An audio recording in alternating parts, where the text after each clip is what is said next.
सास बहू का झगड़ा। अनामिका की सास पुष्पा अपनी बहू को कुछ खास पसंद नहीं करती थी और इसीलिए दोनों सास बहू में आए दिन झगड़ा होता रहता था। सास बहू के झगड़े के चक्कर में अनामिका के पति मोहित की जिंदगी मुश्किल में पड़ गई थी। बेचारा बार बार माँ और बीवी के झगड़े को सुलझाता ही रहता था, लेकिन दोनों समझने का नाम नहीं लेती थी। वैसे तो सब कुछ ठीक ठाक चल रहा था, लेकिन एक दिन अनामिका और पुष्पा के अंदर जोरदार झगड़ा हुआ और बात कुछ इस तरह थी। बहू, मैंने तुम्हें कल अपनी एक साड़ी धोने के लिए दी थी। हाँ मम्मी जी, वो साड़ी धोकर मैंने आपकी अलमारी में रख दी है। उसी की बात कर रही हूँ मैं। जरा देख तो, इस साड़ी को देखकर किसी भी तरह से लगता है ये धुली हुई है। अरे मम्मी जी, मैंने आपकी साड़ी वॉशिंग मशीन में अच्छे से धोकर सुखाकर आपकी अलमारी में तह बनाकर रखी थी। आपके तो नखरे खत्म ही नहीं होते। अरे कैसे बात कर रही है मुझसे? मेरे नखरे? अरे मोहित, जरा ये देख तो, ये साड़ी धुली हुई लग रही है क्या? अरे मम्मी, जब अनामिका कह रही है कि उसने साड़ी धोई थी तो मान लो ना।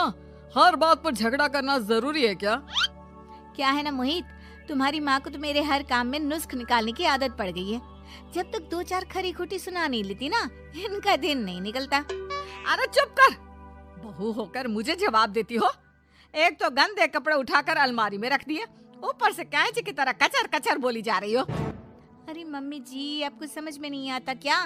मैंने साड़ी धो कर रखी थी। तो फिर इतनी गंदी क्यों लग रही है? अब मुझे क्या पता मम्मी जी, आप इस पर इस तरह तेल और घी की चिकनाई के दाग लगाकर लाएंगी तो ये मेरी जिम्मेदारी थोड़ी ना है। अरे तो हाथ से धोना चाहिए था ना।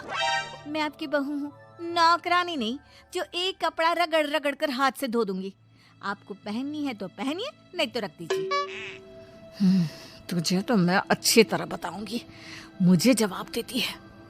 एक दिन सुबह के वक्त, अरे अनामिका, मेरी व्हाइट शर्ट कहाँ है? आज ऑफिस में बहुत बड़ा प्रेजेंटेशन है और मुझे वो व्हाइट शर्ट पहन कर जाना है। मुझे पता है, आपने मुझे 2 दिन पहले ही बता दिया था और आपकी शर्ट मैंने धोकर अच्छी तरह आयरन करके अलमारी में लगा दी है। जाइए वहां से ले लीजिए। अनामिका, ये तुमने क्या किया? ये देखो, शर्ट पर लिपस्टिक का दाग लगा हुआ है और ये तो एक जगह से जल भी गई है। नहीं नहीं मोहित, ऐसा नहीं हो सकता। मैंने तो तुम्हारी शर्ट ठीक से इस्त्री करके अलमारी में लगाई थी। तो फिर ये जल कैसे गई अपने आप? अलमारी में लटके लटके थोड़ी ना जल जाएगी। पर मोहित, मुझे अच्छी तरह याद है। देखो, अपनी गलती को छुपाने की कोशिश मत करो। और अगर शर्ट जल भी गई थी तो तुम्हें पहले बताना चाहिए था ना। मैं नई शर्ट लेकर आ जाता। अब ऐन वक्त पर शर्ट कहाँ से लेकर आऊं? मेरा इतना इम्पोर्टेंट प्रेजेंटेशन था, सब खराब हो जाएगा। अरे बेटा, क्यों परेशान होता है? ये देख, मैंने तेरे लिए पहले से ही एक नई व्हाइट शर्ट ला कर रखी है।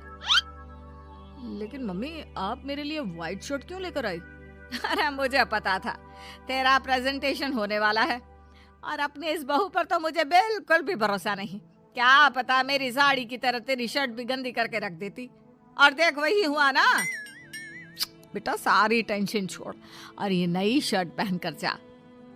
थैंक यू मम्मी, आज तो आपने बचा लिया मुझे। कुछ दिनों के बाद, अरे अनामिका, जानती हो, ऑफिस में मेरा जो दोस्त है ना अमर, आज उसका बर्थडे है और उसे तुम्हारे हाथ का चॉकलेट केक बहुत पसंद है।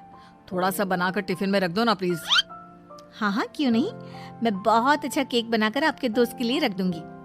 तुम्हारे हाथ का खाना खाकर तो वैसे ही मेरे ऑफिस के सारे लोग इतनी तारीफ करते हैं, क्या बताऊं। प्लीज एक अच्छा सा केक और बना दो, मेरी तो ऑफिस में शान बढ़ जाएगी। अनामिका केक बनाने के लिए रख देती है। पुष्पा चुपचाप जाकर उस पे ढेर सारा नमक डाल देती है। देख अमर, तेरी भाभी ने तेरे लिए चॉकलेट केक बनाकर भेजा है, तुझे बहुत पसंद है ना? यार, तू बहुत किस्मत वाला है, भाभी इतना अच्छा खाना बनाती है और साथ में केक भी। वैसे भाभी को थैंक यू बोलना। थैंक यू बाद में, पहले तो ये केक खा कर देख। बहुत मेहनत से बनाया है अनामिका ने।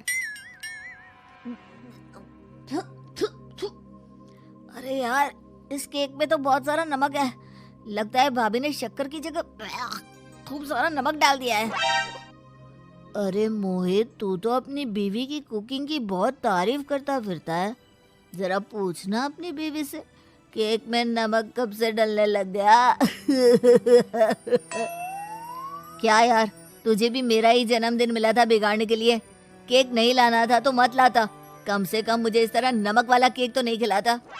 अरे नहीं यार, अनामिका ऐसा नहीं कर सकती, जरूर कुछ गड़बड़ हुई होगी।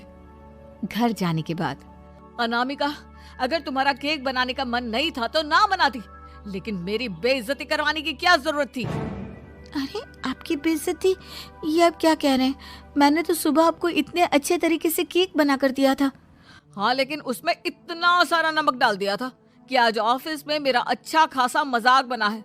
मेरे सारे दोस्त हंस रहे थे मुझ पर। अरे बेटा, मैंने तो तुझे पहले ही समझाने की कोशिश की थी।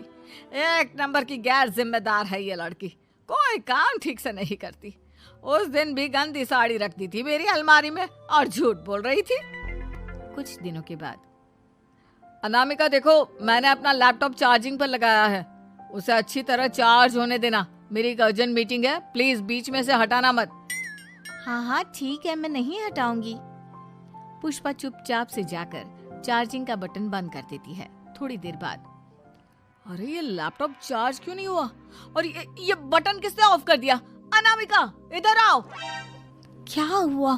क्यों चिल्ला रहे इतना? अनामिका, मैंने तुमसे कहा था ना, मेरा लैपटॉप चार्जिंग पर लगा हुआ है, मेरी अर्जेंट मीटिंग है।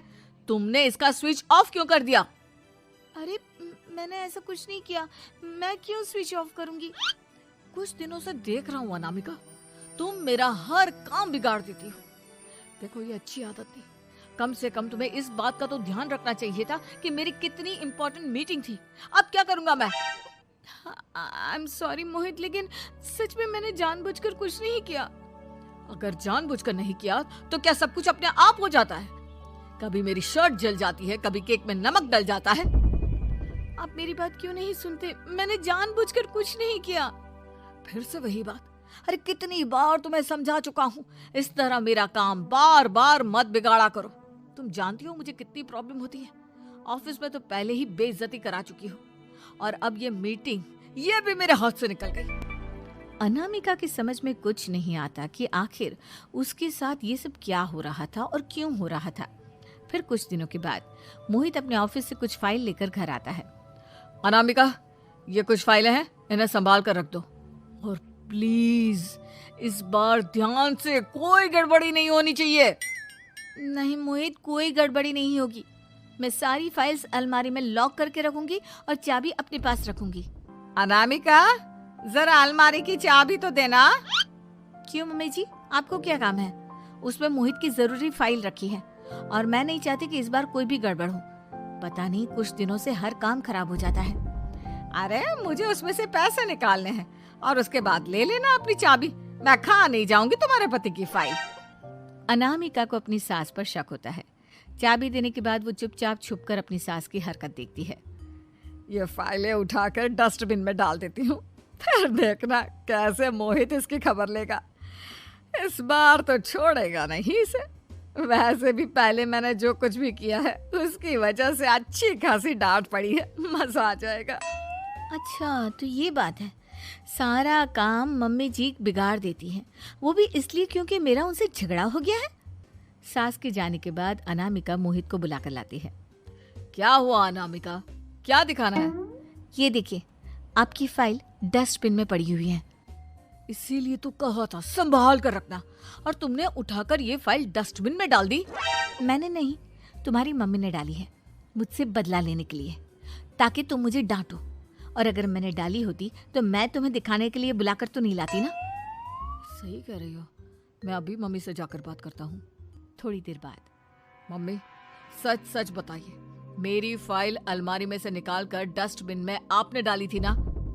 अरे अपनी माँ पर इल्जाम लगाता है, शर्म नहीं आती तुझे? मैं इल्जाम नहीं लगा रहा हूँ मम्मी, जो सच है वही पूछ रहा हूँ। अब जल्दी से बताइए आपने ऐसा क्यों किया?